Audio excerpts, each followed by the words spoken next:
Pernahkah Anda bertanya, kenapa ya harga semangkok mie bakso adalah X rupiah? Kenapa juga harga sendal jepit Anda itu Y rupiah?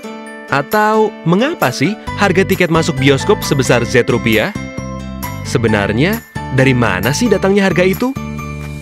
Dari sekian banyak faktor yang mempengaruhi harga, kali ini kita akan membahas salah satunya, yaitu hukum permintaan dan penawaran. Pernahkah Anda mendengarnya? Secara umum, istilah permintaan bisa diartikan sebagai jumlah barang atau jasa yang diinginkan atau dibutuhkan oleh pelanggan. Sedangkan istilah penawaran diartikan sebagai jumlah barang atau jasa yang tersedia di pasar. Lalu, maksudnya hukum permintaan dan penawaran itu apa? Kira-kira contoh sederhananya seperti ini. Misalnya Anda bayangkan diri Anda sebagai penjual susu murni. Dengan mempertimbangkan berbagai ongkos dan keuntungan yang ingin Anda peroleh, anggap saja Anda menjualnya dengan harga Rp5.000.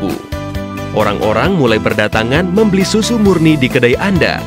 Dari anak sekolahan, ibu-ibu arisan, sampai bapak-bapak yang hobinya badminton. Namun, karena sudah habis terjual, orang-orang jadi pindah mencari susu murni ke kedai pesaing Anda.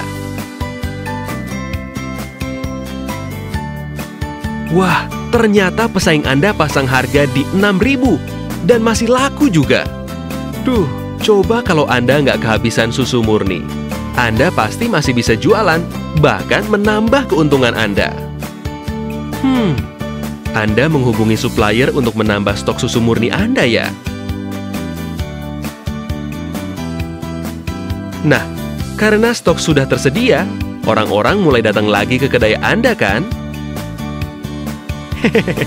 Permintaan susu murni ternyata sangat banyak ya. Ini jadi kesempatan Anda untuk terus mendapatkan keuntungan yang lebih banyak lagi.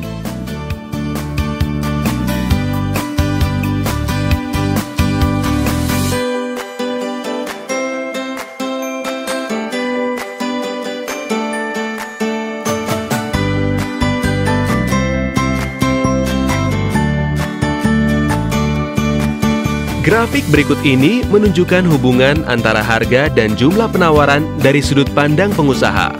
Semakin tinggi harga barang, para pengusaha akan terus menambah jumlah barang dagangan untuk mendapatkan keuntungan yang lebih banyak lagi. Hal ini biasa disebut sebagai kurva penawaran.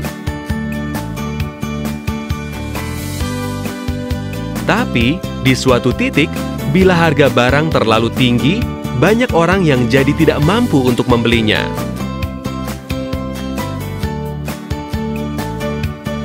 Dan dengan banyaknya jumlah persediaan barang yang ada, Anda malah jadi kelebihan stok. Lalu, apa yang akan Anda lakukan? Anda tidak akan berputus asa, bukan?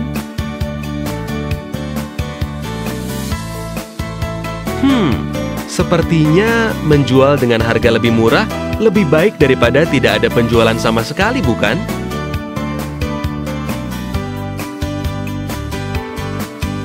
Wow, ternyata pesaing Anda juga terus menurunkan harga susu murninya ya? Karena penjualan Anda semakin banyak, persediaan susu murni Anda semakin sedikit. Berarti, saatnya untuk menambah stok susu murni Anda lagi nih.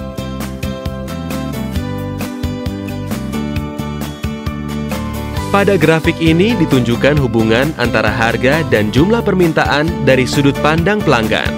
Semakin tinggi harga barang, semakin rendah permintaan karena semakin tidak terjangkau oleh para pelanggan.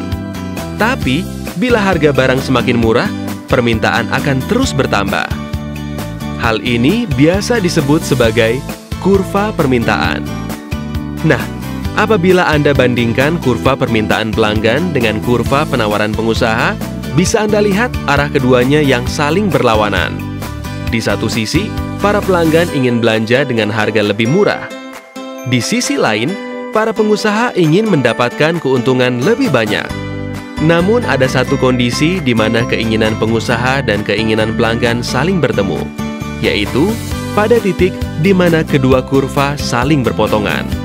Titik ini biasa disebut sebagai titik equilibrium atau titik keseimbangan harga.